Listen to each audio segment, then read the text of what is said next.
Hola, ¿qué tal? En este ejercicio vamos a mirar estos entornos cambiantes y disruptivos que ha tenido la educación, el tema de la mediación tecnológica y algunas reflexiones. Y para poder hacer estas reflexiones hemos tomado como ejercicio o como ejemplo de las mismas la posibilidad de entender los cambios que la educación ha venido teniendo en nuestro país. Cambios que desde luego se han ido incrementando por el tema de la pandemia. Y quisiera enfocar esta reflexión en el tema de la mediación tecnológica respecto del profesor, porque mucho se habla de la mediación tecnológica respecto del estudiante, de los cambios que tiene el estudiante, del efecto que ha tenido el estudiante, pero poco se ha hablado del efecto que se tiene frente al profesor. Y por eso la función mediadora del profesor frente al rol de los estudiantes y los entornos tecnológicos da mucho que hablar y es muy necesaria siempre su análisis y su formación. Es verdaderamente claro que los entornos cambiantes han hecho que los profesores debamos tener otras competencias y esas competencias deben ser naturalmente digitales, no porque incluso sean nuevas en el contexto de la educación, sino porque las teníamos. Medianamente se podía decir que las conocíamos, pero no las estábamos desarrollando porque no había la necesidad de poderlo hacer. Ahora es evidente que la necesidad salió a la luz. Y no solo por el tema de pandemia, porque en pospandemia estoy seguro que vamos a tener que continuar con estos ejercicios de aprendizaje remoto o mixto, blended learning, o incluso con esto que está pasando ahora de la alternancia. Así que son muchos los factores que han cambiado y que seguirán cambiando porque las normas también lo están haciendo y los profesores deben ser gran parte de el trabajo que debemos hacer para mejorar la educación y entender esta mediación tecnológica. Así que quiero enfocarme en la visión que va a tener que tener el profesor, que vamos a tener que tener los profesores para poder afrontar estos retos y para poder afrontar estos cambios que tiene la educación. Y en estas palabras quiero mirar que el rol cambió.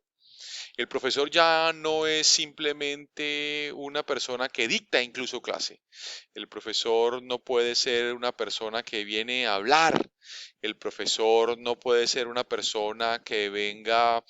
solamente, y algunos lo dicen, formador o venga a enseñar. No, el profesor va a ser un tutor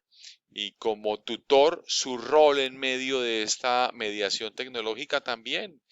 va a tener esa misma disrupción a través de toda la tecnología emergente que hay y todas las nuevas oportunidades y los nuevos escenarios que existen. Razón por la cual el profesor en estos cambios y en esta tecnología o en este nuevo uso de la mediación tecnológica va a tener que tener un rol de tutor, un rol de motivador y un rol de creador. Y fíjense esas tres palabras tan importantes. ¿Por qué un rol de tutor? Porque va a tener que empezar a desarrollar razonamientos y búsquedas que le permitan entender y disminuir el gap que hay, la diferencia que hay entre él, su edad, su formación y sus alumnos. Lo estamos viendo todas y todos en nuestros cursos. Ya no es la misma forma de interactuar, incluso nuestros comentarios o nuestros chistes o nuestras bromas pueden llegar a ofender a un estudiante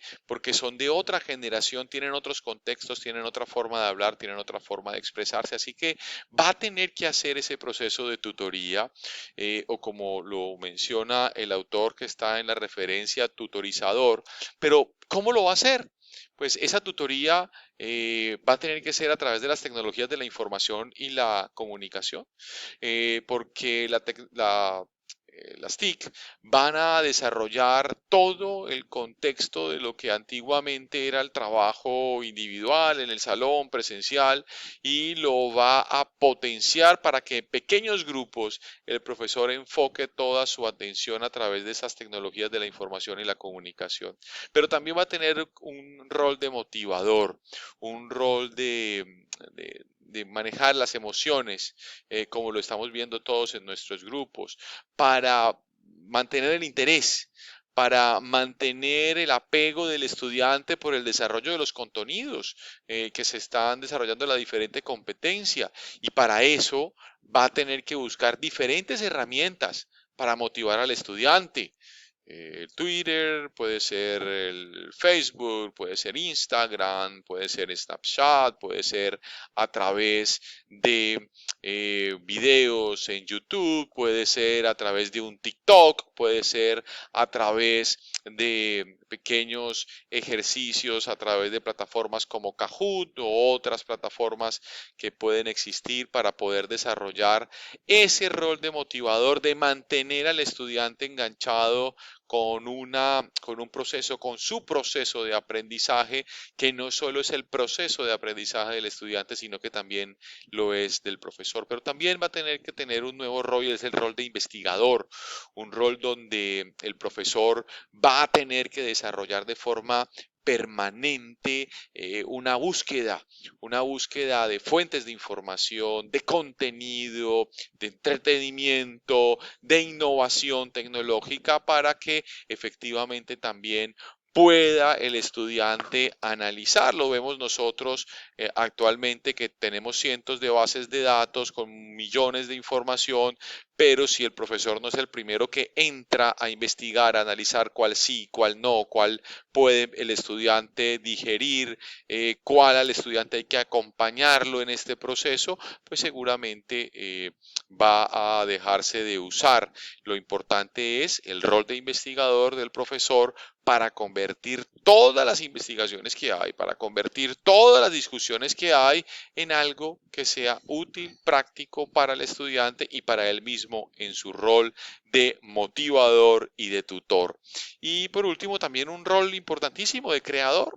Es un rol para revisar recursos, materiales, para poder encontrarse soporte informático de páginas, algunas gratuitas, otras pagas, para que el estudiante interactúe con esta mediación tecnológica y hay diferentes formas de poderlo hacer. Seguramente en algún momento podamos desarrollar algunas más, pero yo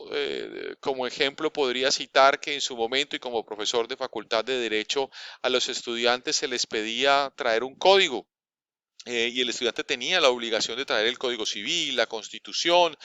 Ahora eso es absolutamente inútil porque en esa función que tenemos nosotros en la mediación tecnológica, hoy tu teléfono celular es la Constitución, el Código Civil, el Código Penal, el Código Laboral, etcétera, etcétera. Hoy tu tableta hace parte importante de tu desarrollo de las competencias para ver, para grabar, para mirar cómo se hace una audiencia y ya no es tanto ese tipo de libros o ese tipo de documentos que incluso en su momento se generaba una fricción entre el estudiante y el profesor. Incluso algunos profesores decían, pero es que si le dejamos sacar el celular, pues ahí van a encontrar las respuestas. Y uno les decía, pues que es que de eso se trata tu rol como investigador, como motivador, como tutor y como creador de contenido, que esas preguntas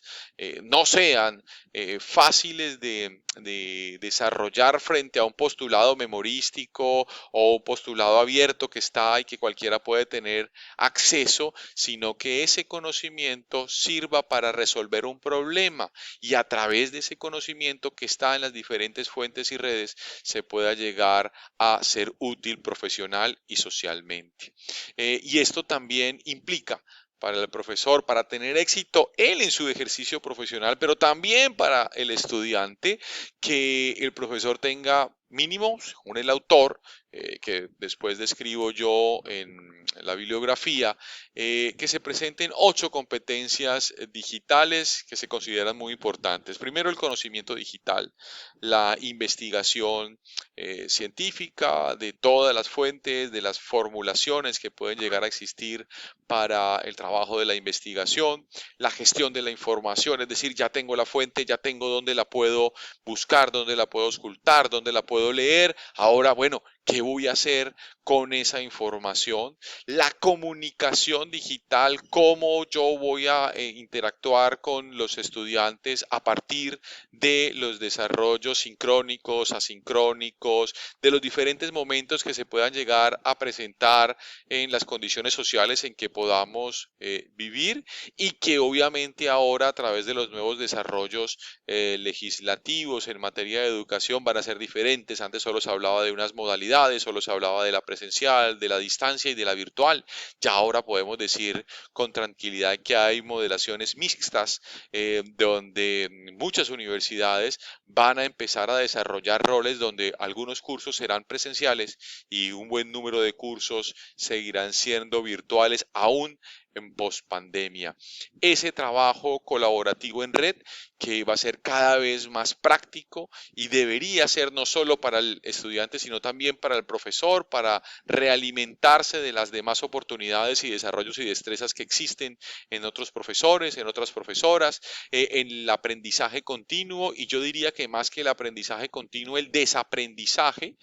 porque tenemos mucho que desaprender de nuestras prácticas, de nuestro comportamiento, de lo que habíamos hecho y que nos había sido muy exitoso hasta el 2019, no es tan útil ni tan exitoso en el 2021. Hoy, quien lo dijera, que en el 2019 hablar de un TikTok era simplemente un método de entretenimiento, hoy el TikTok te puede educar, hoy un video en YouTube te puede educar, hoy a través de un juego en Kahoot o con diferentes plataformas hay la oportunidad de seguir aprendiendo. La visión estratégica para comprender todos los fenómenos digitales e incorporarlos al aula, incorporarlos al campus virtual, incorporarlos a los desarrollos de aprendizaje, entender que el mundo ahora se globalizó aún más, ese liderazgo en red implica que todos los estudiantes y también los estudiantes universitarios y los profesores y todos tengamos formas y redes de interconexión cultural y tecnológica y por último también esa orientación al cliente, comprender e interactuar estudiante, profesor, lo que reclama la sociedad, lo que necesita el Estado para este desarrollo. En fin, es una simbiosis colectiva que va a implicar que esa mediación tecnológica esté siempre presente en todos los desarrollos que se formulan a través de la educación primaria, secundaria, la educación para el trabajo y desarrollo humano, la educación universitaria, la educación posgradual. Es el momento y es algo bueno para terminar, es algo bueno que nos ha dejado esta pandemia, la oportunidad de crecer a través de un conocimiento más dinámico, más globalizado, que nos permite desaprender y aprender nuevas oportunidades para el desarrollo de nuestras formaciones académicas y de solucionar los retos y los problemas que la disrupción social que se ha presentado, que la incertidumbre en que vivimos va a seguir presentándose, razón por la cual debemos tener nuevas competencias y nuevas habilidades. Seguramente no va a ser un proceso rápido, seguramente no va a ser un proceso sencillo, pero es un proceso en que todas y todos vamos a tener que estar muy a la vanguardia y muy dispuestos a aprender. Así que gracias por su atención y espero que podamos haber aportado un poco en el desarrollo de este tema sobre las reflexiones de la mediación tecnológica.